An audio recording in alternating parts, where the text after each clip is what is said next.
जिस लड़के को आप अभी देखने वाले हैं, उसने अपनी ही जिंदगी बर्बाद कर दी, सिर्फ एक अनजान लड़की को बचाने के लिए। लेकिन उसे नहीं पता था, वो लड़की उसकी किस्मत बदलने वाली है। वीडियो को अंत तक जरूर देखिए, क्योंकि आखिरी सच्चाई आपको हिला देगी। रात के लगभग 11 बजे थे। अंधेरे से भरी उस रात में एक तेज रफ्तार ट्रेन आगे बढ़ रही थी। ट्रेन के अंदर सब कुछ शांत था, लेकिन उस शांति के पीछे एक ऐसी कहानी छिपी थी जो कुछ ही मिनटों में सबकी जिंदगी बदलने वाली थी। एसी कोच के अंदर बैठे लोग अपने अपने फोन में खोए हुए थे। किसी के चेहरे पर थकान थी तो कोई बस समय काटने के लिए स्क्रीन स्क्रॉल कर रहा था। लेकिन उसी कोच के कोने में बैठा एक लड़का बार बार अपनी घड़ी देख रहा था। उसका नाम था आर्यन मेहरा। महंगे कपड़े, सलीकेदार हेयर स्टाइल और चेहरे पर एक अलग ही आत्मविश्वास। देखने में वो किसी फिल्मी हीरो से कम नहीं लग रहा था, लेकिन उसकी आंखों में एक अजीब सी बेचैनी थी, जैसे वो किसी चीज का इंतजार कर रहा हो या शायद किसी से भाग रहा हो। आर्यन कोई आम लड़का नहीं था। वो दिल्ली के एक बहुत बड़े बिजनेसमैन का बेटा था।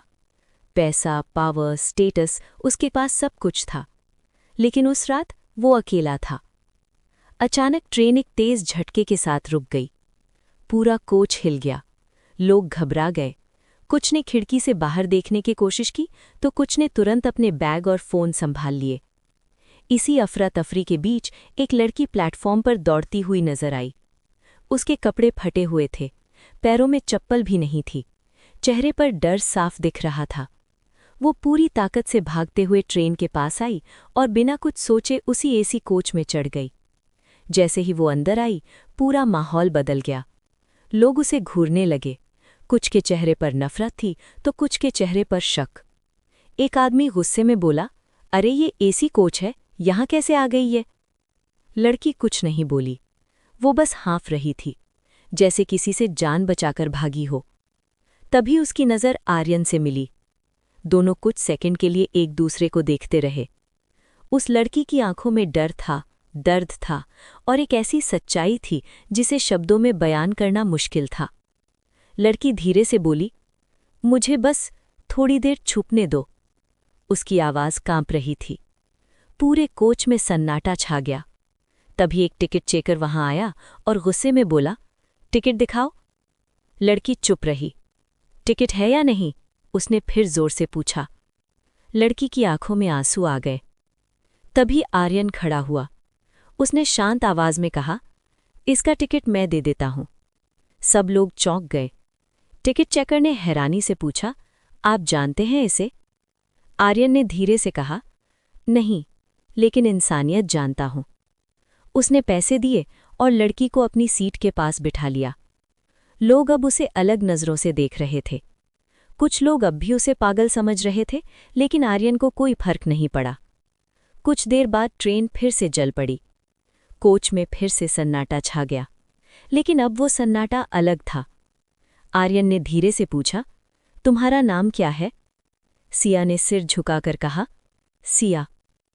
कुछ सेकंड की चुप्पी के बाद सिया ने ही पूछा, आप इतने अच्छे क्यों हैं? आर्यन हल्का सा मुस्कुराया, शायद इसलिए क्योंकि मुझे भी कभी किसी ने मौका दिया था। दोनों के बीच एक अजीब सी खामोशी थी, लेकिन उस खामोशी में भी एक रिश्ता बनने लगा था। तभी ट्रेन अगले स्टेशन पर रुकी। दरवाजे के पास कुछ लोग चढ़े। काले कपड़े, सख्त चेहरे और आंखों में खतरनाक इरादा, जैसे वो किसी को ढूंढ रहे हों। सिया का चेहरा अचानक डर से भर गया। उसने तुरंत आर्यन का हाथ पकड़ लिया। उसकी उंगलियां कांप रही थीं। वो धीरे से बोली, वो लोग मुझे ढूंढ रहे हैं। आर्यन चौंक गया। कौन लोग? सिया की आंखों से आंसू बहने लगे और उसने जो कहा उससे सब बदल गया। मैं भागी नहीं हूं, मुझे बेचा जा रहा था। आर्यन के चेहरे का रंग उड़ गया। बाहर खड़े वो लोग अब धीरे धीरे उसी कोच की तरफ बढ़ रहे थे और सिया अब पूरी तरह कांप रही थी। उस पल आर्यन को समझ आ गया कि ये सिर्फ एक मुलाकात नहीं है, ये एक ऐसी लड़ाई की शुरुआत है जिसमें अब उसे हर हाल में सिया का साथ देना होगा। ट्रेन धीरे धीरे प्लेटफॉर्म से आगे बढ़ने लगी, लेकिन उस कोच के अंदर अब सब कुछ बदल चुका था। हवा भारी हो गई थी, जैसे हर सांस के साथ डर अंदर जा रहा हो। सिया के हाथ अब भी कांप रहे थे। उसने आर्यन की कलाई को कसकर पकड़ा हुआ था, जैसे अगर उसने छोड़ा तो सब खत्म हो जाएगा। दरवाजे के पास खड़े वो 3 आदमी अब धीरे धीरे अंदर की तरफ बढ़ रहे थे। उनकी नज़रें हर सीट पर जा रही थी, जैसे वो किसी को ढूंढ रहे हों, और वो कोई सिया थी। सिया ने बहुत धीमी आवाज़ में कहा, अगर उन्होंने मुझे देख लिया तो मैं बच नहीं पाऊंगी। आर्यन का दिल तेज धड़कने लगा। उसने पहले कभी ऐसी स्थिति का सामना नहीं किया था, जहां डर इतना करीब हो और रास्ता इतना दूर। लेकिन उसी पल उसने एक फैसला लिया। उसने तुरंत अपना जैकेट उतारा और सिया के सिर पर डाल दिया। झुको और कुछ मत बोलना, उसने धीरे से कहा। सिया बिना कुछ बोले झुक गई। उसका चेहरा पूरी तरह छुप गया था। आर्यन ने उसे अपने पास ऐसे बिठा लिया जैसे वो उसकी अपनी हो। तभी वो तीनों आदमी उनकी सीट तक पहुंच गए। एक आदमी ने आर्यन को घूरते हुए पूछा, यहाँ कोई लड़की भागकर आई है क्या? पूरा कोच एकदम शांत हो गया। हर कोई ये देख रहा था, लेकिन किसी में बोलने की हिम्मत नहीं थी। आर्यन ने बिना डरे जवाब दिया, नहीं, यहाँ कोई नहीं आया। आदमी की नज़र सिया पर पड़ी, जो सिर झुकाए बैठी थी। ये कौन है? उसने पूछा। बस 1 सेकंड। 1 सेकंड में आर्यन को सब तय करना था। उसने बिना पलक झपकाए कहा, मेरी पत्नी है। पूरा कोच फिर से चौंक गया। लोग एक दूसरे को देखने लगे, क्योंकि सब जानते थे कि कुछ देर पहले तक ये लड़की यहाँ नहीं थी। वो आदमी थोड़ा झुका और सिया का चेहरा देखने की कोशिश करने लगा। सिया की सांसें तेज हो गईं। उसकी आंखों से आंसू गिरने लगे, लेकिन उसने अपना सिर और नीचे कर लिया। तभी आर्यन ने गुस्से में कहा, एक्सक्यूज मी, पर्सनल स्पेस नाम की भी कोई चीज़ होती है। आदमी कुछ सेकंड तक उसे घूरता रहा, फिर अपने साथियों से बोला, शायद आगे वाले कोच में गई होगी। और वो तीनों वहां से आगे बढ़ गए। सिया ने धीरे से सांस ली, जैसे वो अभी अभी मौत के दरवाजे से वापस आई हो। कुछ सेकंड तक दोनों कुछ नहीं बोले। फिर सिया ने धीरे से कहा, आपने मेरी जान बचा ली। आर्यन चुप रहा। उसने बस एक सवाल पूछा, सच क्या है सिया? सिया ने खिड़की की तरफ देखा। उसकी आंखों में दर्द साफ था। और फिर उसने बोलना शुरू किया, मैं गरीब नहीं थी। आर्यन चौंक गया। मेरे पापा एक स्कूल टीचर थे। हम एक छोटे से शहर में रहते थे। सब कुछ ठीक था, जब तक एक दिन। उसकी आंखों से आंसू बहने लगे। पापा ने एक बड़े आदमी के खिलाफ गवाही दी और उसी दिन हमारी जिंदगी खत्म हो गई। आर्यन ध्यान से सुन रहा था। उसकी मुट्ठियां धीरे धीरे भींचने लगी थीं। उन्होंने पहले पापा को खत्म किया, फिर मुझे उठा लिया। सिया की आवाज टूट गई। पिछले 6 महीने से मैं एक जगह से दूसरी जगह बेची जा रही हूँ। पूरा माहौल सन हो गया। सिर्फ ट्रेन की आवाज सुनाई दे रही थी और सिया की टूटी हुई सांसें। आज मैं किसी तरह भागकर यहाँ तक पहुंची हूँ। आर्यन के अंदर कुछ बदल गया था। उसकी आंखों में अब गुस्सा साफ दिख रहा था। लेकिन तभी अचानक पीछे से आवाज आई, यही है वो लड़की। दोनों ने पीछे मुड़कर देखा। वही तीनों आदमी, लेकिन इस बार वो अकेले नहीं थे। उनके साथ और लोग थे, और इस बार उनके हाथ खाली नहीं थे। एक आदमी के हाथ में बंदूक थी। पूरा कोच डर से चीख उठा। लोग सीटों के नीचे छुपने लगे। सिया ने डर के मारे आर्यन का हाथ कसकर पकड़ लिया। अब हम नहीं बचेंगे, उसने रोते हुए कहा। लेकिन इस बार आर्यन की आंखों में डर नहीं था। वो धीरे से खड़ा हुआ। उसकी आवाज शांत थी, लेकिन मजबूत। जब तक मैं हूं,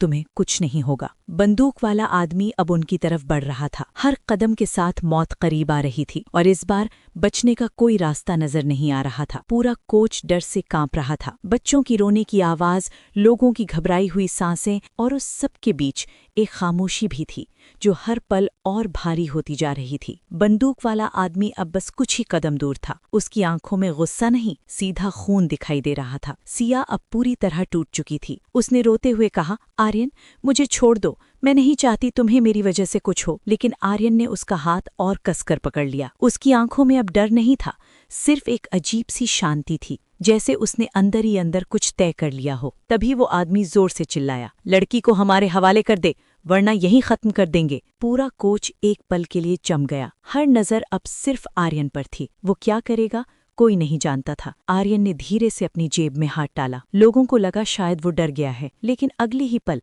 उसने जो निकाला, उसे देखकर सबकी सांसें रुक गईं। एक छोटा सा आईडी कार्ड। उसने उसे सीधा सामने किया। उस पर लिखा था क्राइम ब्रांच, स्पेशल ऑफिसर। कुछ सेकंड्स के लिए जैसे समय रुक गया। बंदूक वाला आदमी भी एक कदम पीछे हट गया। आर्यन की आवाज अब पूरी तरह बदल चुकी थी, धीमी लेकिन खतरनाक। तुम लोग गलत ट्रेन में चढ़ गए हो। सिया हैरान रह गई। आप? आर्यन ने उसकी तरफ देखा। मैं सिर्फ करोड़पति का बेटा नहीं हूँ, मैं पिछले 1 साल से ह्यूमन ट्रैफिकिंग गैंग के पीछे लगा हुआ हूँ। सिया की आंखें फैल गईं। और तुम इस केस की सबसे बड़ी कड़ी हो। उधर वो गुंडे अब पूरी तरह बौखला चुके थे। मार दो इसे, किसी ने चिल्लाया, और अगले ही पल धा गोली चल गई। पूरा कोच चीख उठा, लेकिन गोली आर्यन को नहीं लगी। उसने बिजली की तेजी से सिया को नीचे झुका दिया और खुद साइड में हट गया। अब पूरा सीन बदल चुका था। डर अब एक्शन में बदल गया था। आर्यन ने सीट के नीचे हाथ डाला और एक छोटा सा पिस्टल निकाल लिया। उसने शांत आवाज में कहा, अब खेल खत्म। धा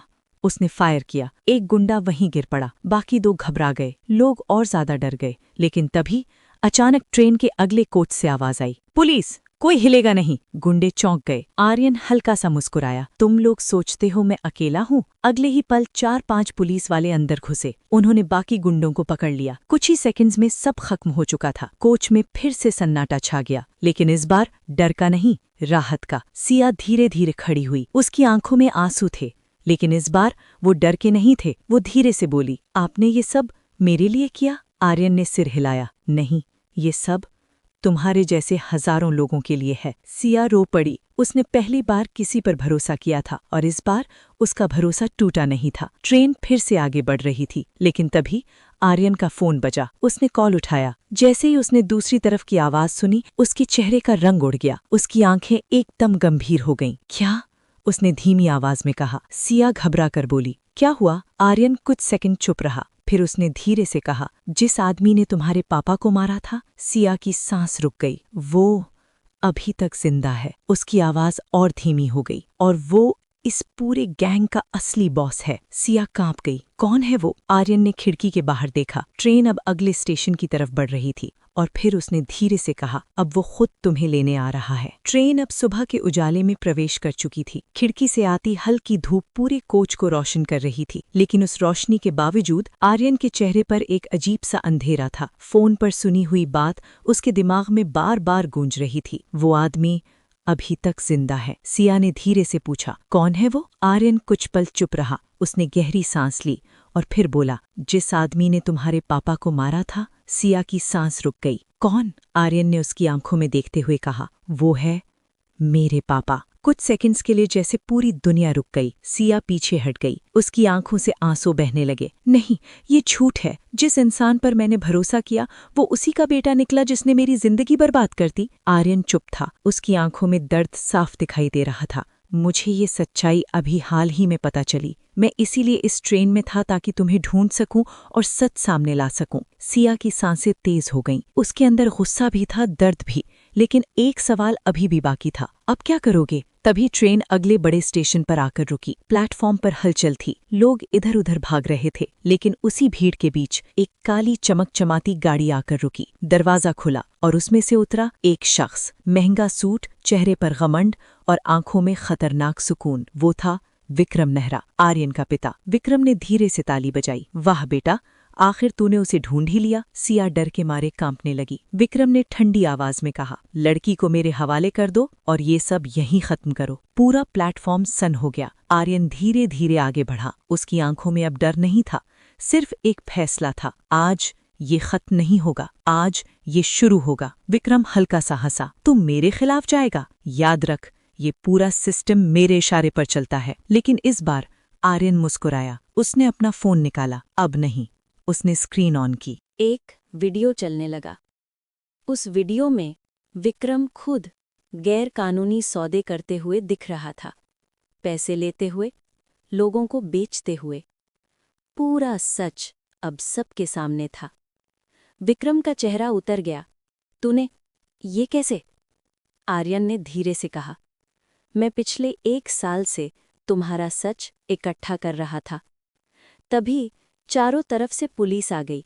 विक्रम मेहरा, आप गिरफ्तार हैं। पूरा प्लेटफॉर्म हिल गया। लोग हैरानी से देखने लगे। इतना बड़ा आदमी आज अपराधी बन चुका था। पुलिस ने विक्रम को हथकड़ी लगा दी। जाते जाते उसने आर्यन की तरफ देखा। तूने अपने ही बाप को बर्बाद कर दिया। आर्यन की आंखों में आंसू आ गए, लेकिन उसकी आवाज़ मजबूत थी। नहीं, मैंने इंसानियत को बचाया है। कुछ दिन बाद एक छोटा सा स्कूल, जहां बच्चे हंस रहे थे, पढ़ रहे थे, और उनके बीच खड़ी थी सिया। अब वो डरती नहीं थी, अब वो दूसरों को हिम्मत देना सीख चुकी थी। थोड़ी दूरी पर आर्यन खड़ा था। वो उसे देख रहा था, और उसके चेहरे पर एक सुकून था। आर्यन ने धीरे से पूछा, अब डर नहीं लगता? सिया मुस्कुराई। जब साथ में कोई सच्चा इंसान हो तो डर अपने आप खत्म हो जाता है। दोनों कुछ पल चुप रहे, लेकिन उस खामोशी में अब दर्द नहीं था, सिर्फ सुकून था, और शायद एक नया रिश्ता भी। कभी-कभी एक छोटी सी मुलाकात पूरी जिंदगी बदल देती है। अगर ये कहानी आपके दिल को छू गई हो तो इसे ज़रूर महसूस करें, क्योंकि कुछ कहानियाँ सिर्फ सुनने के लिए नहीं होती, जीने के लिए होती हैं। अगर ये कहानी आपके दिल को छू गई हो तो वीडियो को लाइक ज़रूर करें, और ऐसे ही दिल को छू लेने वाली कहानियों के लिए चैनल को सब्सक्राइब करें।